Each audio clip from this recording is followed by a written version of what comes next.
Hi friends, இன்றைக்கி மீன் முட்டை வறுவல் வந்து எப்படி செய்கிறதுன்னு பார்க்க போகிறோம். அதே நான் மீன் முட்டையை நீங்கள் வந்து நிறைய பேர் தெரிஞ்சிருக்கும், தெரியாமல் இருக்குங்க. எனக்கு வந்து ரீசெண்டாக தான் வந்து தெரிஞ்சு மீன் முட்டை இருக்கிறதே. ஸோ அது ஃபிஷ் எடுக்க போனப்போ வந்து வாங்கிட்டு வந்திருந்தாங்க. அது ஃப்ரை பண்ணுறதுக்கு வந்து எண்ணெய் ஊற்றி கடுகு, உளுத்தம் பருப்பு, கடலப்பருப்பு வந்து போட்டுக்கலாம். அது வந்து நல்லா பொரிஞ்சதுக்கப்புறம் வெங்காயமும் கருவேப்பிலையும் போட்டிருக்கு. இது தாங்க மீன் முட்டை. இதை வந்து நல்லா ஃப்ரை பண்ணோம்னா டேஸ்ட்டு ரொம்ப சூப்பராக இருக்கும். நல்லா ஹெல்த்தியும் கூட. இது வந்து கண்ணுக்கு வந்து ரொம்ப நல்லது.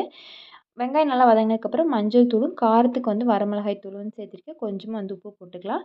இது கூட பச்சை மிளகாய் கூட நம்ம சேர்த்திக்கலாம். நான் வந்து இல்லாதனால சேர்க்கல. இப்போ அது பச்சை வாசனை போனதுக்கப்புறம் இந்த மீன் முட்டையை வந்து போட்டு நல்லா இந்த மாதிரி மிக்ஸ் பண்ணிகிட்டே இருந்தீங்க அப்படின்னா, உங்களுக்கு நார்மல் முட்டை வந்து எப்படி ஃப்ரை ஆகி வருமோ அதே மாதிரி தான் வருங்க.